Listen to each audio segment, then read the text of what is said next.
FSN Radio. It's all about what's next. Go to financialsurvivalnetwork.com and sign up for your free weekly newsletter. You'll also get 3 free reports. The Financial Survival Network.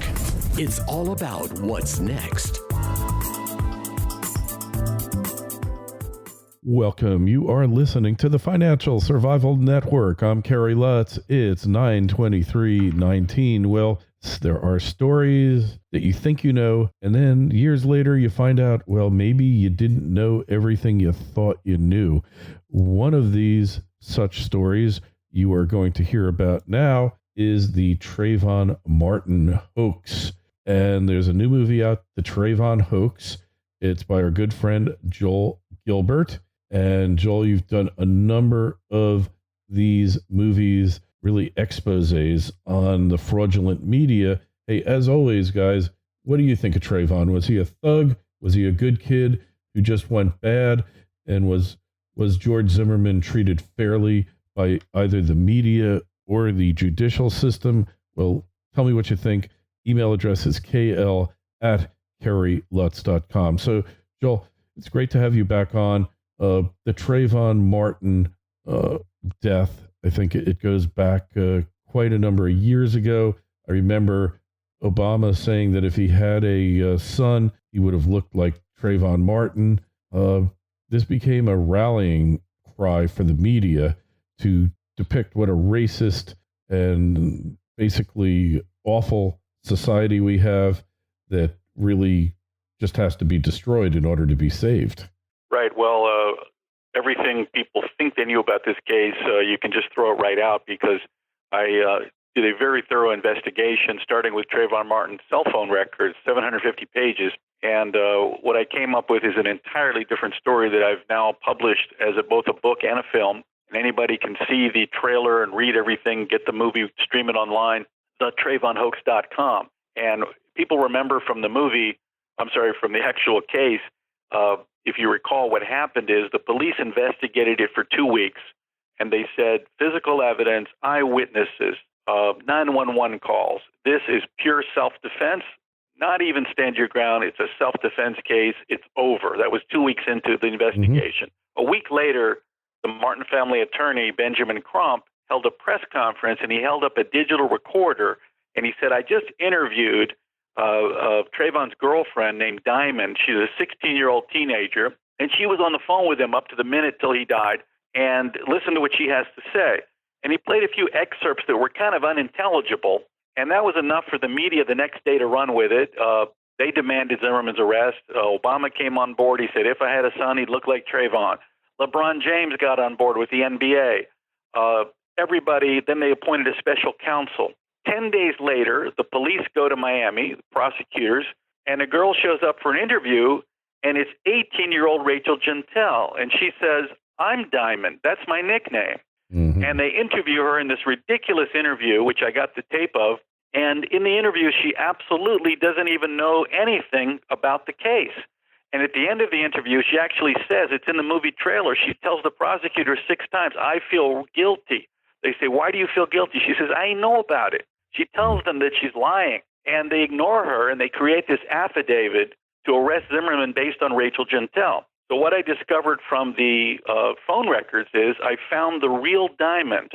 Diamond Eugene was Trayvon's 16-year-old girlfriend, and she was pressured to come forward by Benjamin Crump, and the friends and family of Trayvon pressured her. She tried to disappear after the shooting. They pressured her to make a statement to Crump on the phone.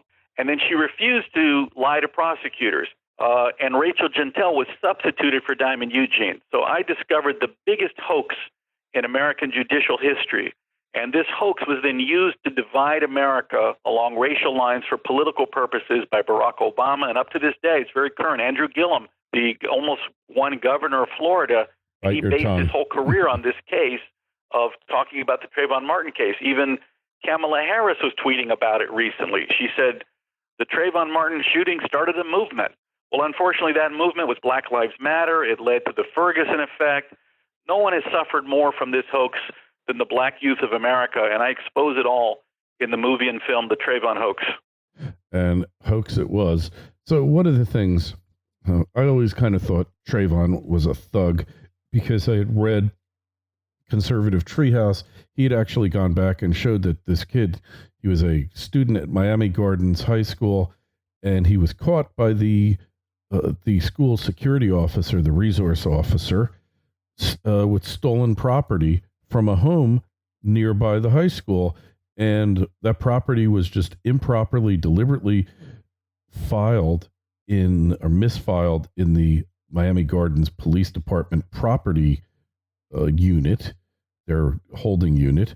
And none of this ever came out, that the guy had done burglaries, and that the school covered it up because Eric Holder's program, he wanted less minority kids to be suspended and expelled and brought up on criminal charges. So rather than reducing the actual offenses, they come up with a brilliant idea of just ignoring the offenses. And the same program was in effect with Nicholas Cruz at Parkland, to the same kind of result. So right, I would say that Trayvon was a victim also of that system, that they simply turned crimes into school violations and suspended them for a day or gave them in-school punishment for actual crime. And because Trayvon had this broken home, and I do go through his history, I got to know Trayvon in the last 8 months of his life through all his 3,000 text messages, 3,000 photos, emails, everything that I was able to access from the court documents. And I could see that Trayvon was pretty much a normal, good kid up until about the last 3 or 4 months of his life. He lost his home base. His father divorced his stepmother, Alicia Stanley, his mother of about 14 years. So he started acting out very badly. He got into gun dealing, fighting, heavy marijuana use, drug use, and this was a downward spiral, and it pretty much directly led to 3 suspensions from school and eventually this terrible decision to attack George Zimmerman. And but not only did I get to know Trayvon from the film, I got to know from his text messages, I got to know Diamond. Diamond Eugene was Trayvon's real girlfriend, and this is the explosive news of this revelation. Diamond Eugene was Trayvon's girlfriend, 16-year-old girl, and how I document the entire story about how Trayvon, his family and friends pressured her to make a statement. When she wouldn't come forward, she was put under tremendous pressure. People remember that phone call with Benjamin Crump. She basically agreed with everything he said. And then they asked her to come and talk to prosecutors, and she refused. So Rachel Gentile was substituted in. So I actually document how that was done, why it was done. I've proven that Trayvon's mother knew about the witness switch when it happened. And the prosecution hid a tremendous amount of evidence from the defense. The defense had to spend 2/3 of their time in court just fighting to get evidence that they had a right to get. So when you put the whole picture together, you can see a very nefarious case that was really used to divide the country. And when you look at the fact that Obama's DOJ was involved, they sent the CRS, the Community Relations Service, to Orlando ostensibly to investigate. Instead, they went down and organized protests. So this was all about using Trayvon, using Zimmerman, using black voters by getting their votes by inflaming racial tensions. Both blacks and whites considered race relations as positive until the Trayvon Martin case. It's always been negative afterwards. So in the film, I conclude and I say that America got played. We got played by an epic race hoax that divided us for no reason. And if you go to the TrayvonHoax.com, you can see the trailer, you can buy the DVD, ebook, book, and also even stream it online, and you'll just be shocked and angry about this case, about how this happened. Hey, wasn't Al Sharpton involved in this as well? Yeah, Al Sharpton was there with the Martin family from the beginning. The attorney Crump, the family attorney, said, I called somebody with a track record, brought him down to Sanford. Now, the guy with a track record also was a spokesman for Tawana Brawley. So, when you really learn the information in my film and my book, you'll see that this was just another Al Sharpton race hoax. Rachel Gentile, the plus-sized Haitian girl, people remember her that she couldn't read her own writing. Yeah. She wrote a letter to Trayvon's mother, but she said she couldn't read it, couldn't read cursive. She was like a disaster of a witness because she had some disabilities. She was held back 2 years in high school. She failed twice. She was born premature. She couldn't read well, or if at all, fourth grade level.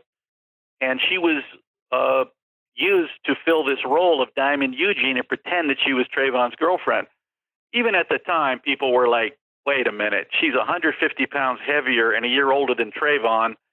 People were like, I don't think that's not his type. He was a good-looking guy. But look, it's very serious. I mean, Zimmerman could have gone to jail for years or even have been executed. So this was a very serious fraud on the court and in the end, a fraud in the United States. And Angela Corey, who is the special prosecutor, she should lose her bar license. Any of you Florida attorneys out there listening, think about putting in a complaint, because at the very least it should be investigated, because she was part and parcel of this fraud. I would say, Joel, that this was the equivalent of the Rodney King case for Florida and for the 2000s, and it was equally as damaging to race relations as the Rodney King case. FSN Radio. It's all about what's next. For millennia, ancient pharaohs prospered from unparalleled riches made possible by Egypt's resource-rich gold deposits. But despite this rich history, modern Egypt remains one of the most underdeveloped gold mining countries in the world. But that's all about to change. Aton Resources is leading the charge on the Egyptian mining revival. As the only public exploration company in Egypt, Aton Resources has first-mover advantage. Focused on their 100% owned Abu Marawat concession, Aton Resources is advancing several exploration targets, including the recent discovery of the legendary Lost Mountain of Gold at Rod Ruin. Learn more about this exciting drill program and other news at atonresources.com. Aton trades on the TSXV under the ticker symbol AAN and on the OTC under the ticker ANLBF. The Financial Survival Network. It's all about what's next. Well, the thing is, look, I call it the Trayvon hoax because it's two things. The Trayvon hoax is the story of how a real phone witness to the minutes before Trayvon's death was switched for a fake witness in order to get a trial and get Zimmerman arrested. Mm-hmm. And the Trayvon hoax is also the name I give to the hoax that the media plays on black Americans every day. And the hoax is that black Americans have to vote Democrat to protect themselves from a racist America where white people want to harm them because of their skin color. So you have to vote Democrat. This is the hoax they play every day, from Justin Smollett to all these hoaxes over the years. It's complete and total nonsense, and this was really ground zero. The Zimmerman case was ground zero for the modern era of fake news and race hoaxes, and that's why it's so important where people can see that this was a hoax. Everybody got played. Black Lives Matter was founded because of this event, and if you go to blacklivesmatter.com, it says right there, we were founded because of the Trayvon Martin case. And look at their agenda. The agenda for Black Lives Matter is transgenderism, globalism, black villages, all this crazy stuff that has nothing to do with the interests of black people. Black supremacy, black nationalism, No, not even. It's all the issues for Black Lives Matter. Go to blacklivesmatter.com. You'll see that their agenda is all the same agenda as the radical leftist groups in the late 60s, SDS, May 19 Communist Organization. This is what they're all about. The same crazy liberal concepts of transgenderism, globalism, you name it. It has nothing to do with anything that addresses what the concerns of black Americans are. It's simply a purely radical leftist group that looks like they're just using black people to support this in the name of the fear that never existed.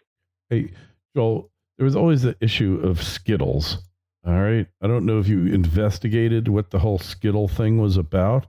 What was it? Why did he want the Skittles? And was he really just out there looking for Skittles? Well, the official family story, of course, was that, Trayvon Martin was simply on a candy run to bring candy to his brother when a racist, thuggish white guy attacked him and shot him because of his skin color. That was the official story. The reality couldn't be farther from the truth. First of all, George Zimmerman was a Democrat, Obama supporter, Hispanic kid that speaks fluent Spanish. The guy's not a racist. He spent his spare time mentoring black youth, black kids whose parents were in jail for life. he would mentor them in his spare time, take them out to dinner, take them to play basketball. This is a guy that was like a civil rights activist, number one.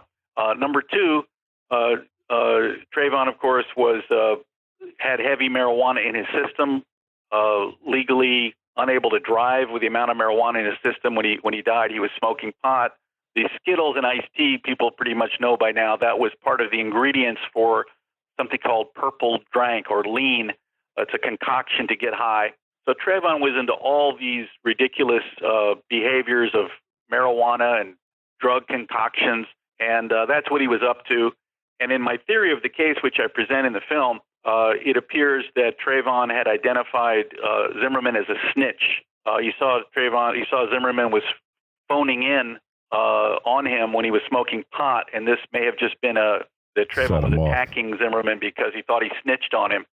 That's my theory of the case. But the main focus of my film is how Rachel Gentile, the girl that showed up in court and the girl whose testimony to prosecutors resulted in Zimmerman's arrest, was a fake, a total fraud. I found the real girlfriend who was really on the phone with him. I actually met her in person. She's in the movie. And Zimmerman's in the film also. He tells the whole story. So I do encourage your viewers, listeners, go to the TrayvonHoax.com and see the trailer, and you'll just be blown away. Yeah, well, I'm going to be watching it and wanted to watch it before the interview, but didn't have time. But I think it's a must watch for anyone out there. Like I said, a major fraud was perpetrated upon the court. You're not allowed to just substitute witnesses, hoping that you'll find one that's better than another or one that doesn't want to testify, so you'll just fill in the blanks.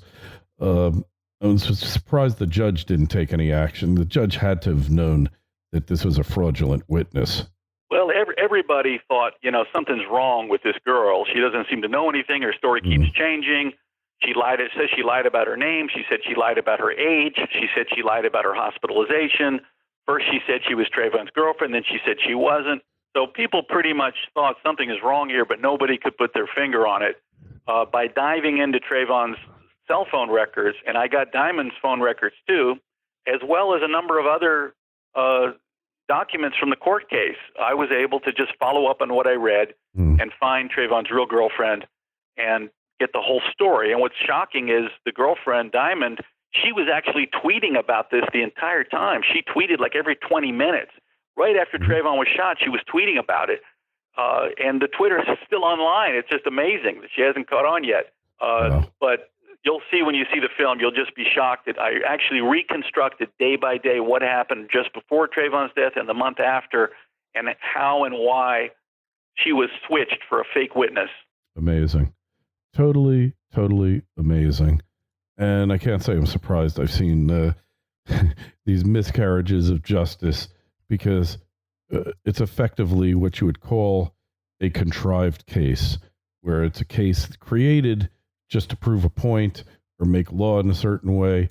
It's not really there as a case per se. Well, think about the Kavanaugh hearing. Yeah.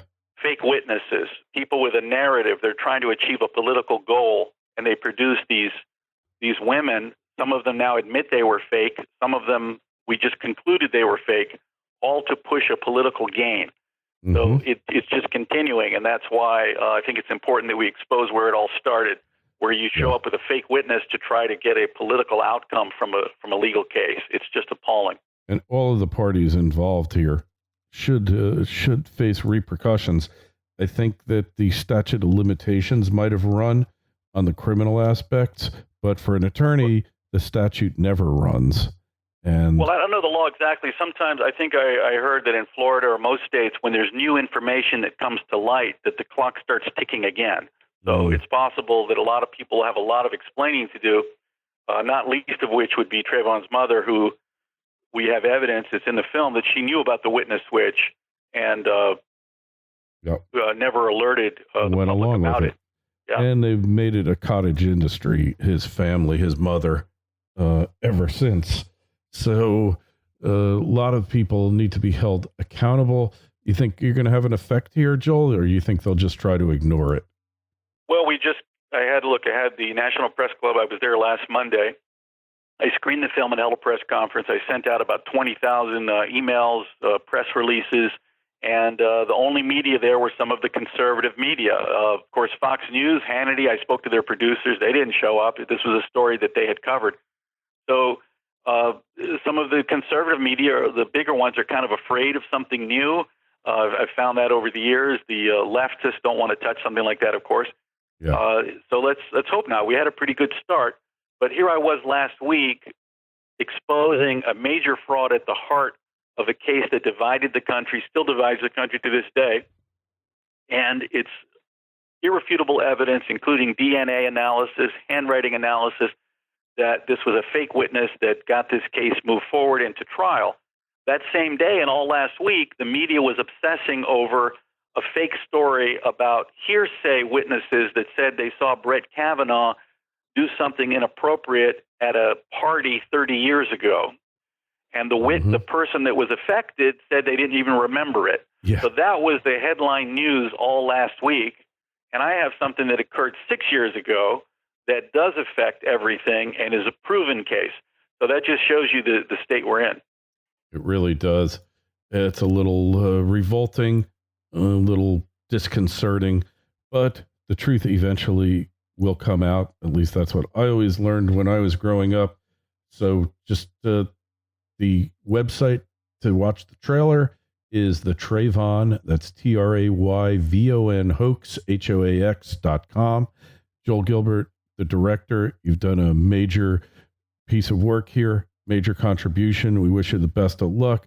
You've done a lot of other films that we haven't even gotten into, like Dreams from My Real Father from 2012. There's No Place Like Utopia. We talked to you about that one in 2014. And my favorite one that is available on Netflix, Trump, The Art of the Insult. It was a masterful piece of work. I laughed. I just didn't stop laughing from the moment it came on, it's Joel. A lot of fun. If you want to understand Trump, you think you understand Trump, you really understand him as a marketing genius. You can watch that movie as well, Trump, The Art of the Insult. It's on Amazon Prime as well. You can also buy the DVD, of course. But this new film, I think, is going to have a major effect on history and maybe bring the country back together again when people see that we got played by this epic race hoax that divided us for no reason. Yeah. And it's at the TrayvonHoax.com. Oh, hey, Jesse Jackson was involved in it too, wasn't he? He was in some of the marches. He came down. Yeah. His organization, like many others, used it for fundraising. Al Sharpton was on the ground with the Martin family, orchestrating, working with the lawyer. So this is among the Tawana Brawley cases that it's going to come out. This was all a hoax, and everybody was fooled for a long, long time. I was never fooled. I knew it was lies. But you know what? The fact that Sharpton is involved in it is all you need to know. The man is a fraud from the get-go. Going back to Tawana Brawley, he's just a total piece of garbage. I don't know if you saw Congressman Matt Gaetz from Florida. Yeah, totally. I saw that exchange. But look, as much as you loathe him, don't forget he was Barack Obama's advisor for years, in and out of the White House. I know, many 50 times. 50 every plus. Democrat candidate has to go to his national kiss his ring. Action Network and give a speech and kiss the ring of Al Sharpton. This is how radical the Democrats have become, that Al Sharpton is their go-to theologian. Yeah, and you notice, it's proper. He was appearing in Congress. It's proper when you have a member of the clergy, it's the Reverend. And for Al, it just said Rev, period, Al Sharpton.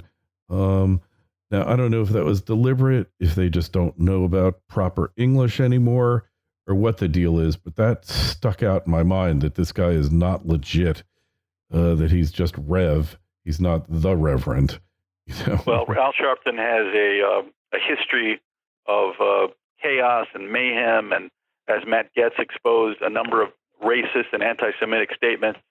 And it is just shocking that even to this day, the Democrat Party is lining up to get his endorsement, and that he had such a prominent role in the Trayvon Martin case. When you see the film, you'll just realize it's just another one of his long line of absurd racial hoaxes and incitement, like Freddie's Fashion Mart so many others. Yes. Al Sharpton, totally bogus.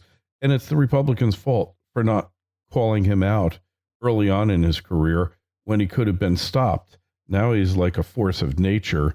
And until he's arrested for some nefarious wrongdoing or gets caught putting whiteface on and being the... Well, I think, doesn't he owe the IRS like millions? I don't know if they ever enforce the rules or not. It's only taxes.